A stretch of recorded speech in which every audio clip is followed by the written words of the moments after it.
The chamber was too quiet. You could hear the breath catch in someone's throat, the faint scrape of a chair leg, the hollow echo of a candle's flame sputtering in its brass cage. Princess Alara stood at the center, her hands trembling though she kept them folded tight, knuckles whitening. Her eyes never left the woman seated on the high throne of black oak, Queen Seraphine. Alara's voice cracked before the words even left her lips. I will swear it, before God, before crown, before all. The silence sharpened. Everyone in the hall leaned forward. Nobles, scribes, guards frozen at their posts. Some almost forgot to breathe. For weeks they had whispered about this moment, wagering whether the wayward princess would kneel or turn her back on blood. Alara's gaze dropped to the stone floor, and slowly, painfully, she bent her knee. The sound of her gown sweeping against the flagstones was soft, but it carried like thunder through the vaulted chamber. I pledge loyalty to my queen, to my king. Her lips parted, then faltered, her voice breaking into a whisper that barely carried. To you, Seraphine. To you, Alaric. A single tear rolled down her cheek, though she tried to hide it by bowing her head lower. King Alaric shifted beside his queen, his jaw set, unreadable. But it was Seraphine who spoke, her voice calm, almost cold. And what of your loyalty to another? The hall stiffened. Everyone knew the name unspoken. Lady Selene, a shadow passed across Alara's face. She opened her mouth, closed it, then forced the words out as if each one tore at her throat. She deceived us all. She deceived me most of all. And I let her. A murmur rippled through the chamber like wind over grass. You claim betrayal? Seraphine pressed, her eyes narrowing. And yet it was you who walked at her side. You who shielded her. You who vouched for her when others saw the cracks. Alara's breath hitched. Her hands unclenched at last. Fingers splayed against the cold stone, as if she needed to feel the earth itself to stay upright. I was blind. I thought her my sister in heart. I thought she... Her words trailed off, swallowed by the weight of the hall's silence. Finally, she lifted her head, her eyes red and raw. She used me. Used all of us. But no more. I stand here, broken if I must, to make it right. Her voice trembled, but the conviction beneath it was unmistakable. The silence stretched long enough for the drip of wax to mark the passage of time, and then Seraphine leaned forward, her eyes locked on Alara's like steel. Swear it, she said. Swear that your loyalty to Lady Selene is dead. The words cut like a blade, and Alara flinched. The crowd shifted uneasily. No one breathed the tea last. Her voice came, ragged and torn from someplace deep inside. I swear, may the heavens strike me down if I falter. My loyalty to her is ashes. To you and Alaric, my blood, my crown, my truth, I bind myself until death. A collective shiver coursed through the hall. For a heartbeat, no one knew what would follow. Whether the queen would accept, or whether Alara had only damned herself further. Seraphine studied her, her expression unreadable, and then just the faintest nod. The chamber erupted in whispers, gasped, and hushed arguments. Guards glanced at one another. Nobles pressed close to exchange hurried words. But Alara, she did not rise. Her body shook, shoulders quivering under the weight of the vow. Her heart hammered against her ribs, loud enough she thought it might break the silence itself. And behind her eyelids, images flickered. Lady Selene's smile, her laughter in hidden corridors, the whispered promises they had shared like conspirators in the dark. Every memory cut like glass, and as the voices swelled around her, she knew one truth with piercing clarity. This vow, this public shattering of bonds, was not the end. It was the beginning of something darker, because Selene was still out there, waiting, watching, and she would not forgive. The night after the vow, the palace felt different. Alara could hear it in the silence of the corridors, a silence too heavy, too deliberate, like the hush before a storm. Torches hissed in their sconces, shadows stretched long across the marble floors, and every servant's glance lingered a heartbeat too long before darting away. She pulled her cloak tighter around her shoulders as she walked, her slippers muffled against the cold stone. The echoes followed her. A part of her wondered if the walls themselves were whispering, retelling what they had seen in the throne room. She couldn't escape the sound of her own voice swearing loyalty. It replayed again and again in her head, each repetition laced with guilt, but beneath the guilt there was something sharper. Anger.at herself. At Celine. At the lies that had wrapped themselves around her like silk, until she could no longer tell where devotion ended and deception began. She stopped at a tall window, looking out into the gardens. The moonlight fell silver across the hedges, but the shapes seemed strange, too sharp, as if the shadows themselves were alive. She pressed a hand against the glass. It was cold, grounding, Alara. The voice came from behind her, low, hesitant. She spun, startled, and saw him, Alaric.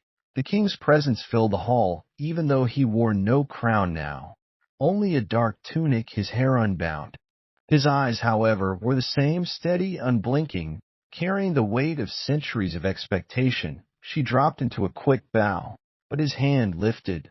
No, not here. Not tonight. Her throat tightened. Then, why are you here?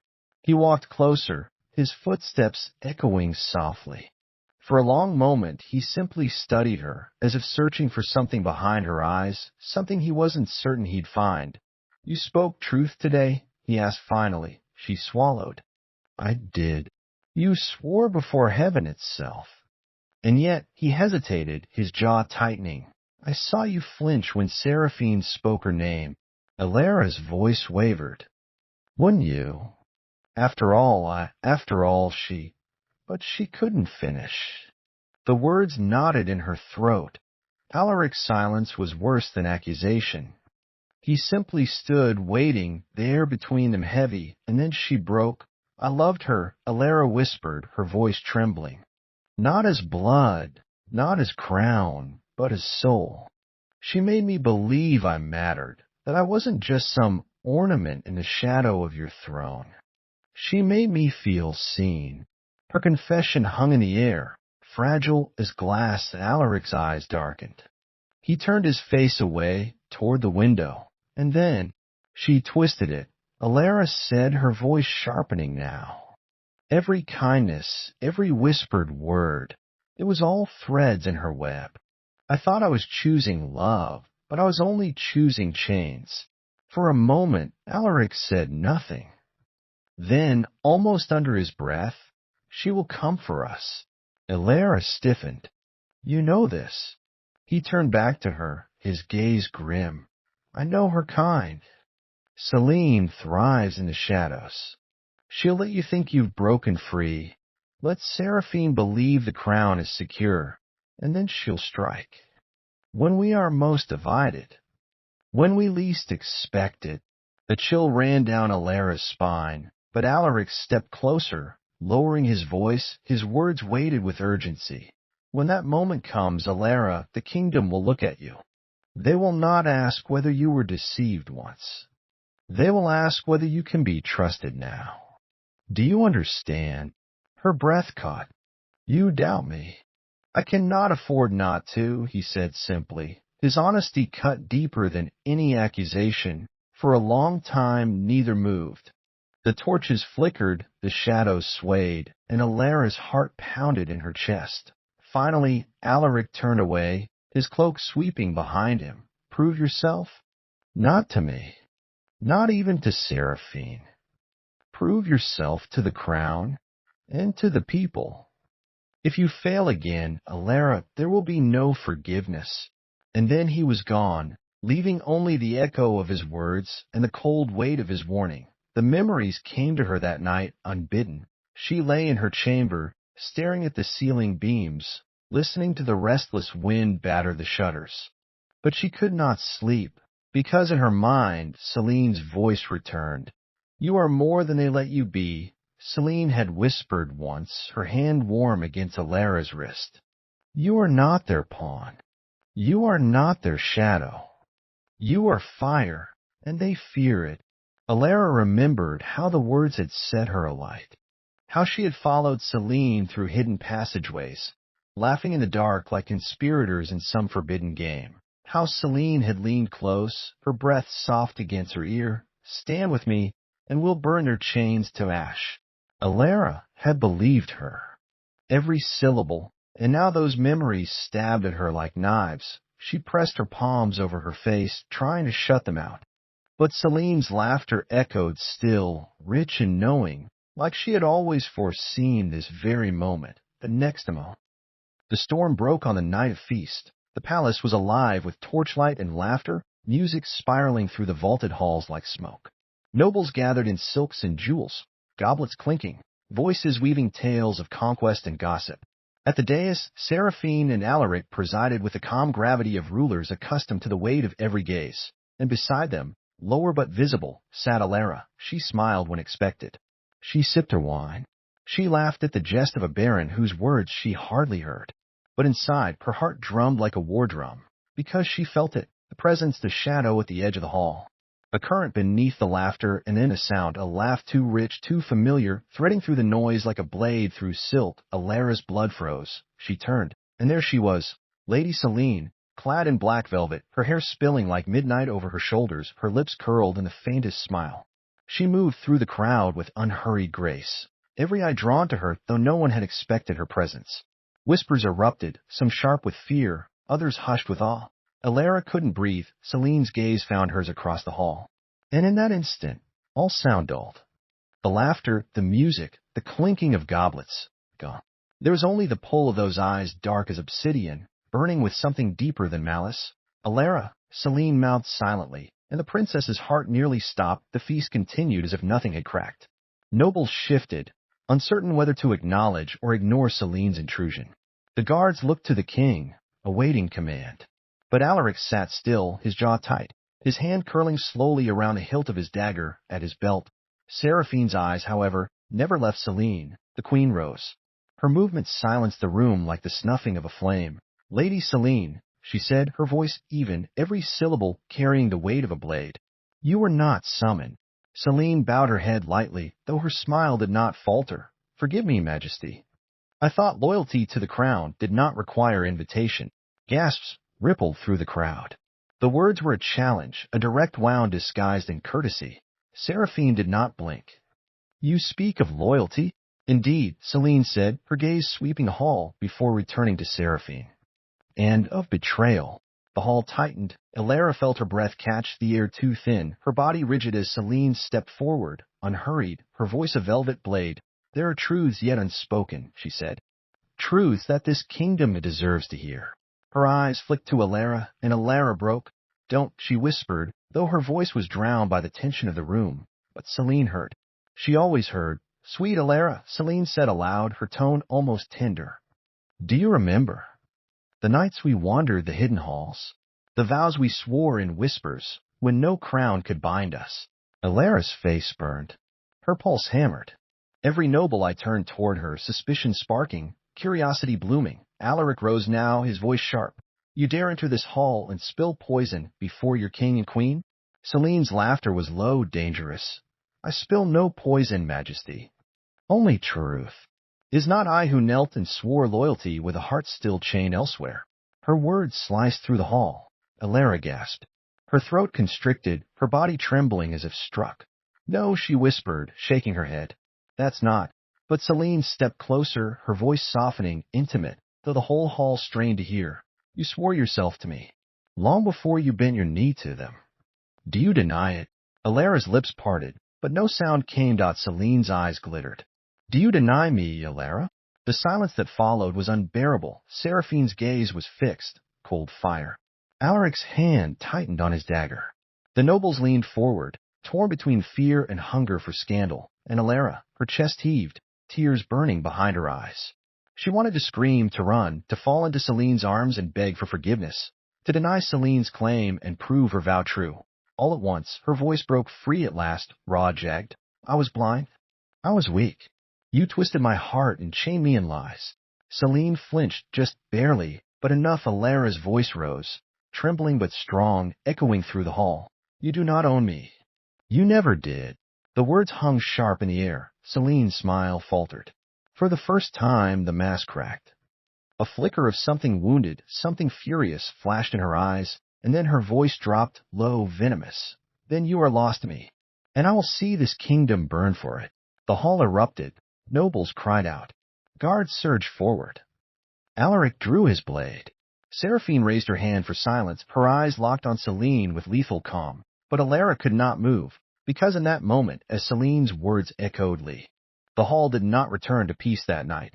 Even after Celine was dragged away in chains, her laughter echoed through the corridors like a ghost.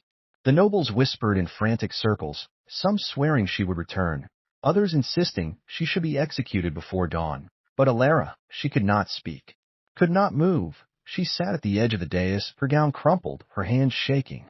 The words Celine had hurled still reverberated inside her, vows whispered in the dark, promises once tender now turned to weapons. It was Seraphine who finally broke the paralysis. Alara, the queen said quietly. Alara lifted her eyes. Seraphine's face was pale, her lips pressed thin, but her eyes, they were sharp as ever. Stand. Alara obeyed, her legs unsteady beneath her. The queen studied her for a long moment, the silence between them charged, the hall still buzzing with murmurs. You see now, Seraphine said, her voice low, meant only for Alara though others strained to hear. What we face is not the deception of a single woman. It is the infection of doubt, and it festers in you. Alara flinched. I swore, you swore, Seraphine cut in, her tone still even. But words mean little when shadows linger. And she is your shadow, Alara. She always will be. Alara's throat burned. Her chest tightened until she thought she might break in two. I don't want her, she whispered. Not anymore. Seraphine leaned closer, her gaze unwavering. Then prove it. Not with oaths. With action. Her words struck like iron. And Alara understood her vow was no longer enough. She would have to bleed, sacrifice, fight for the crown until there was nothing left of her heart to tempt Celine with. That night, the palace was restless. Alara wandered the dark corridors, the torches guttering low, the air heavy with storm. She passed guards whose eyes followed her with suspicion, servants who bowed too quickly, their gazes sliding away. She knew what they thought. They had heard Celine's words. They had seen her falter. And in their minds, the seed of doubt had already rooted. Was the princess loyal? Or was she still Celine's pawn? Alara pressed her palms to her temples. She wanted to scream, to tear the whispers from the air. But they were louder inside her than outside. She ended up in the chapel. The candles burned low, the air rich with wax and incense. The silence here was thicker, softer. She knelt before the altar, her breath shaking. Her lips moved, but no words came, until finally, in a voice raw and broken, she whispered, God forgive me. I don't know where my heart belongs anymore. The words echoed softly in the chamber, and for the first time, she admitted the truth she had buried beneath vows and defiance. The part of her still loved Celine, not with trust, not with hope, but with memory, with the phantom of what had been, and it was that love, twisted, ruined, bleeding, that made her dangerous. She pressed her forehead to the cold stone, tears slipping down her face, and in the stillness she swore to herself, if no one else, that she would bury that love, even if it meant burying herself with it. The next morning brought no peace. Alaric summoned her to his private chamber. He stood at the window, the dawn pale and gray beyond him, the kingdom still wrapped in uneasy silence. He did not turn when she entered. You saw her eyes, he said quietly. Alara's throat tightened. I did. She will not stop. No, Alara whispered. She won't. Alaric finally faced her, his expression carved from stone. You must understand. If the people believe you waver, even a breath, they will doubt us. And doubt is a crack. A crack is a fracture. And a fracture, he paused, his voice heavy, brings ruin. Alara swallowed hard. So what must I do? Alaric stepped closer, his gaze hard. You must cut her from you. Entirely. Not just an oath. In truth. She must see it. The people must see it. Her heart lurched. You mean yes, he said, his voice like steel. When the moment comes, you will stand against her. You will break her with your own hands if need be. That is the only way. Alara's breath shattered. She staggered back, her chest heaving. She was once everything to me, and that is why it must be you, Alaric said, unyielding. The kingdom will not believe she is defeated until you are the one to defeat her. His words landed like a sentence. Alara's hand shook. Her lips trembled. But in her chest, beneath the pain, a spark lit. Resolve. Not for herself. Not even for Seraphine. For the kingdom, if sacrifice was demanded, she would give it. Even if it meant cutting out the last remnants of her heart. The days that followed were restless. Celine's presence lingered in every corridor, though she was caged deep in the dungeons. Nobles debated her fate. Some cried for execution, others whispered of exile. But none denied the truth. Her shadow stretched beyond.